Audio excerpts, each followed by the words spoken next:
Assalamualaikum warahmatullahi wabarakatuh. Alhamdulillah rabbil alamin.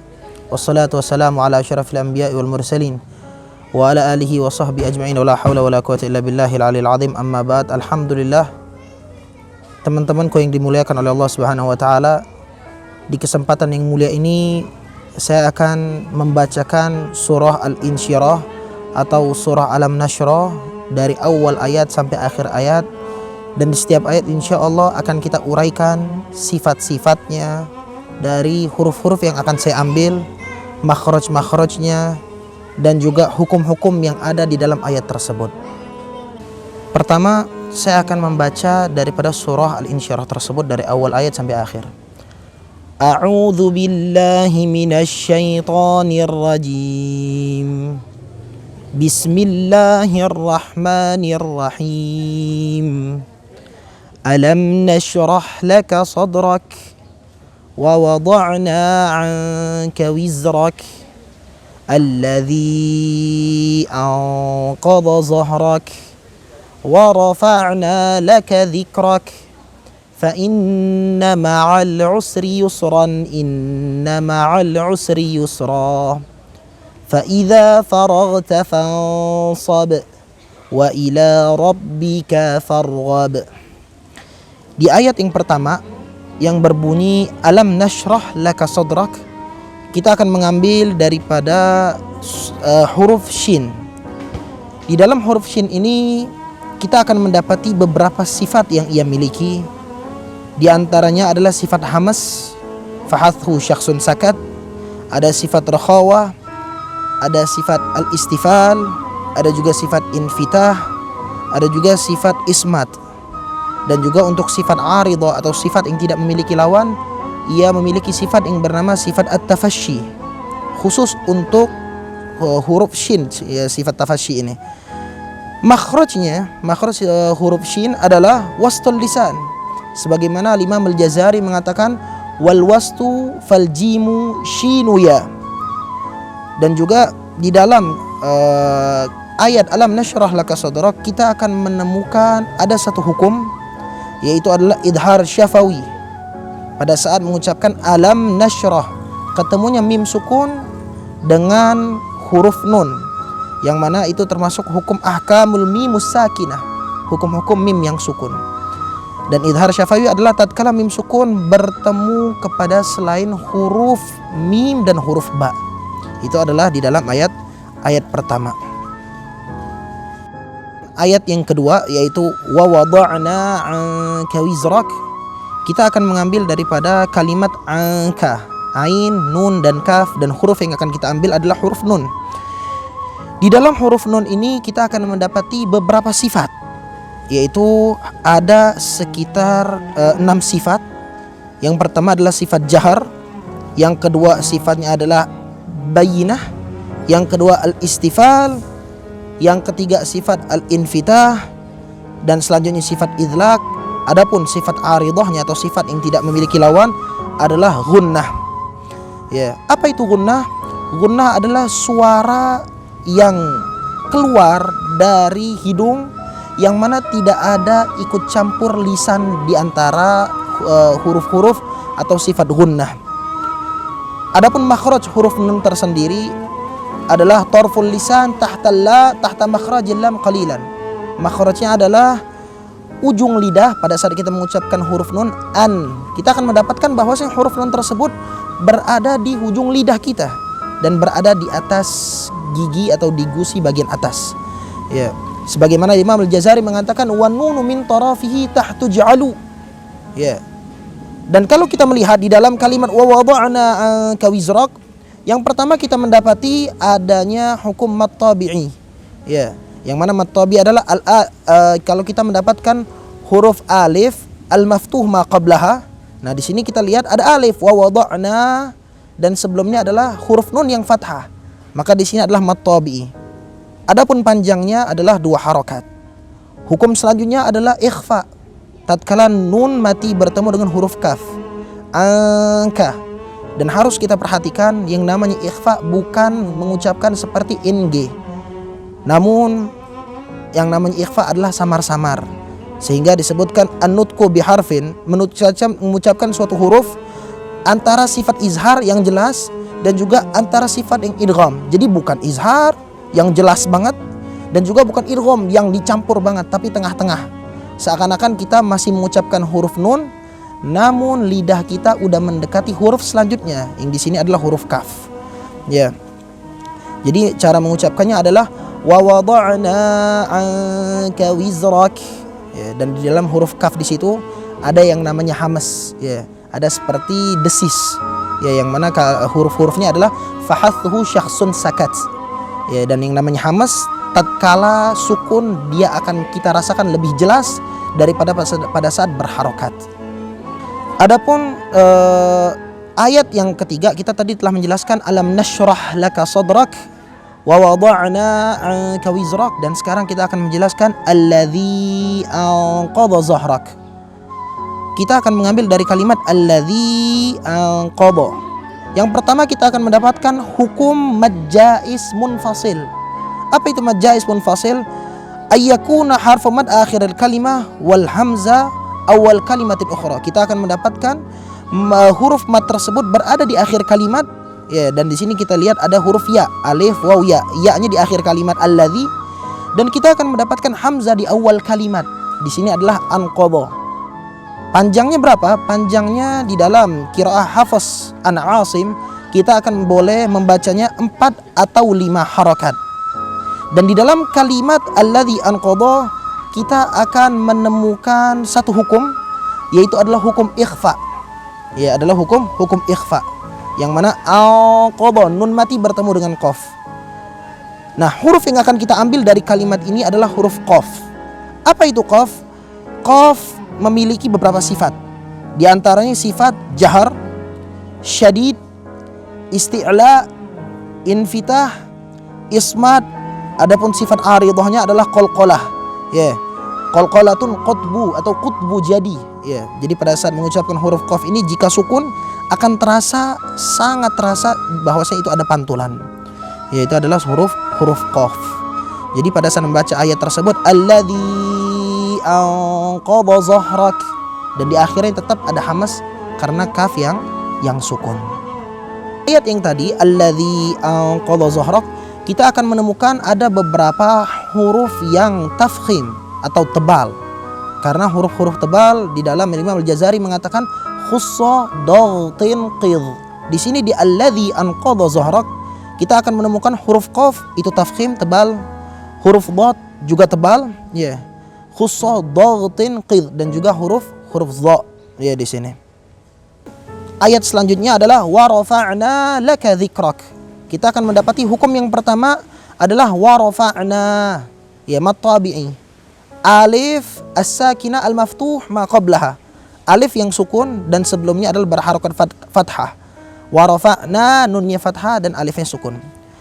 Tapi yang kita akan ambil di sini adalah kalimat dzikrak, ya. Dzikrak, dan huruf yang akan kita ambil adalah huruf kaf. Di dalam huruf kaf kita akan mendapati sifat-sifat diantaranya adalah sifat jahar, sifat syadid, sifat istifal, sifat infitah, sifat ismat. Adapun makhrajnya kaf adalah aqsal lisan.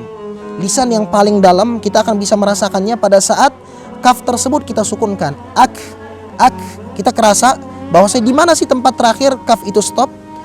Dan makhrajnya kaf tersebut disebutkan aqsal lisan tahta makhrajil qaf qalilan. Tempatnya adalah lisan yang belakang di bawah makhrajnya qaf sedikit, ya. Dan ini dinamakan huruf al-lahawiyah. Kenapa? Li'annaha takhruju qariban minal luha. Disebutkan huruf ini adalah huruf lahawiyah karena huruf ini keluar dekat dari amandal luha, ya. Dan juga di dalam Imam Al-Jazari mengatakan tsummal kaf asfalu, bahwasanya kaf lebih bawah makhrajnya daripada makhraj qaf. Huruf yang selanjutnya atau ayat yang selanjutnya yang akan kita bahas adalah tadi kan wa rafa'na laka dzikrak, dan sekarang fa inna ma'al usri yusra. Kita akan mengambil kalimat al-usri. Di dalam kalimat al-usri ini yang kita ambil adalah huruf ain. Huruf ain memiliki beberapa sifat. Di antaranya adalah sifat jahar, sifat bayyinah, ya. wa baina rikhwin wasyadini lil umar, itu yang dimaksudkan. Dan juga sifat istifal, sifat infitah, sifat ismat. Adapun makhraj huruf ain adalah wastal halaq, di tengah-tengah tenggorokan. Sebagaimana Imam Al-Jazari mengatakan wa min wasatihi fa'inun ha'u. Nah, kita akan mendapati di dalam kalimat al-usri adalah huruf ro. Kenapa huruf ro ini? Ro bisa memiliki dua sifat. Terkadang ro tersebut tafkhim tebal, terkadang tipis. Adapun di kalimat al-usri, ro-nya di sini berupa ro yang tipis. Kenapa? Karena harokat ro tersebut berupa harokat kasroh. Jadi cara membacanya adalah fa inna ma'al usri, usri. Adapun yang keduanya fa inna ma'al usri yusra. Dan ingat, yang namanya tafkhim sama tarkik, bibir antara dua ini nggak ada ikut campurnya. Jangan sampai mentang-mentang tafkhim akhirnya kita ro, ini nggak ada ikutan. Fa inna ma'al usri yusra, ra. Karena yang namanya tafkhim adalah terangkatnya lisan bagian belakang ilal hanakil ala, ke langit-langit yang bagian atas di dalam mulut kita. Ayat selanjutnya adalah sama seperti yang tadi. Kalau tadi fa inna ma'al usri yusra, ini inna ma'al usri yusra. Huruf yang akan kita ambil adalah kalimat yang akan kita ambil adalah kalimat yusra. Di dalam kalimat yusra ini kita akan ambil huruf ro. Kita harus ketahui huruf ro adalah huruf yang paling banyak memiliki sifat di dalam ilmu tajwid, di dalam bahasa Arab. Dia memiliki 7 sifat. Huruf-huruf yang lain terkadang hanya 6, huruf yang lain terkadang hanya 5. Namun khusus huruf ro, al-harful wahid, huruf yang satu-satunya yang memiliki sifat yang banyak. Apa saja itu? Yang pertama al-jahar, terus bayyinah, istifal, infitah, dan juga idlaq. Adapun sifat aridhahnya ada 2. Yang lain sifat aridhah mungkin hanya 1. Ini ada 2. Apa saja itu? Inhiraf, dan juga takrir. Disebutkan di dalam suatu bacaan, di dalam suatu syair ulama, firra'i faftah wasittir jhar wastafil ma'an hirafin adliqan qarrir tasil. Huruf ra ada sifat yaitu infitah, tawassut, jahar, istifal, inhiraf, idlaq, dan juga ada sifat tikrar. Dan makhrajnya, makhraj huruf ra adalah tarful lisan, ujung lidah, tahta makhraj nun. Dan tempatnya itu ada di bawah huruf nun. Kita bisa rasakan pada saat ra tersebut kita sukunkan ar. Tapi ingat, jangan sampai bibir kita ngikut ar, enggak ada ikut sertanya bibir. Jadi ar. Itu yang pertama. Yang kedua yang harus kita hati-hatikan, Imam Jazari mewanti-wanti, mengantisipasi pada saat mengucapkan huruf ra. Jangan sampai ra ini kita getarkan sangat banyak. Seperti fa inna ma'al usri ri ar-rahman, itu salah. Cukup sedikit saja ar-rahman. Begitu juga fa inna ma'al usri yusra. Kita akan mendapati seperti itu. Dan juga hukum yang akan kita dapatkan di dalam fa inna ma'al usri yusra, di akhir kalimat itu ada hukum mad iwad. Apa itu mad iwad? Mad yang terjadi pada saat kita mendapatkan huruf tanwin dan kita wakofkan. Itu kan kalimatnya adalah yusron. Pada saat kita wakofkan dia jadi yusra, itu mad. Berapa harokatnya, panjangnya? Harokatnya atau panjangnya hanya 2 harokat.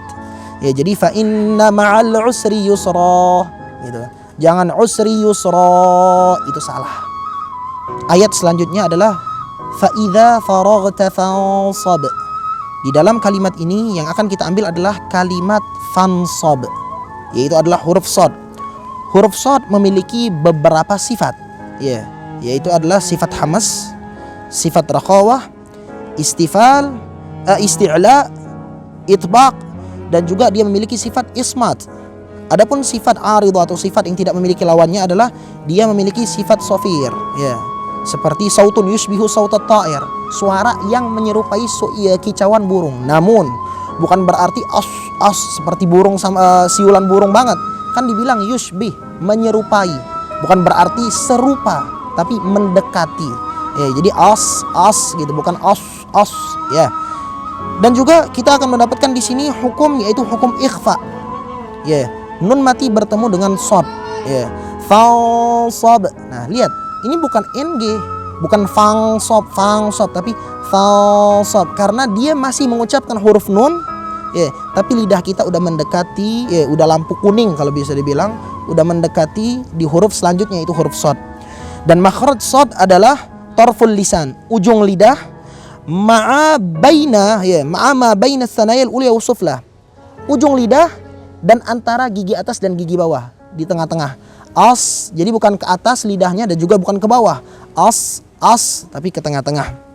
Disebutkan oleh Al-Imam Al-Jazari, was-safiru mustakin minhu wa min fawqi tsanaya sufla. Adapun hukum selanjutnya yang akan kita dapatkan di dalam kalimat fansab adalah hukum qalqalah kubra. Kenapa? Karena ba yang sukun dan berada di akhir kalimat.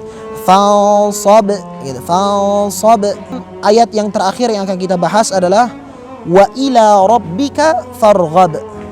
Di dalam kalimat ini kita akan mendapatkan beberapa hukum. Yang pertama adalah ila. Ya, di situ ada alif, sebelumnya al-maftuh ma qablaha fathah.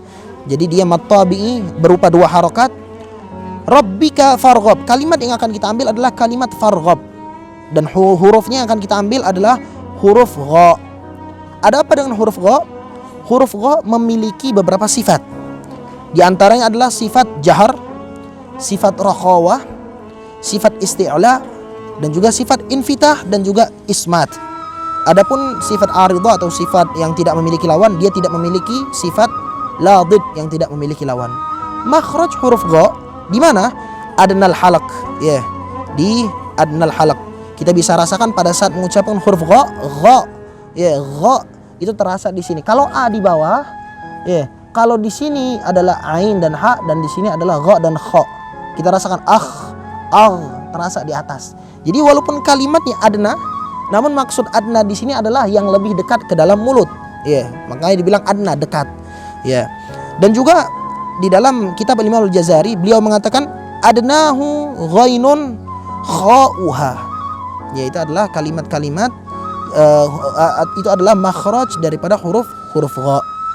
Hukum yang ada juga di dalam kalimat wa ila rabbika farghab adalah qalqalah kubra, sama seperti pada saat kita mengucapkan fa idza faraghta fansab, ini juga ada farghab. Telah kita selesaikan bacaan surah Al-Insyirah dari awal ayat sampai akhir ayat. Insyaallah penjelasan ini memberikan manfaat buat kita sehingga mendekatkan diri kita kembali kepada Allah Subhanahu wa taala dan dikumpulkan kelak di akhirat bersama ahlul Quran. Amin ya rabbal alamin. Jika ada kesalahan atau kekurangan mohon dimaafkan dan boleh kritik dan sarannya. Wabillahi taufiqul hidayah. Wassalamualaikum warahmatullahi wabarakatuh.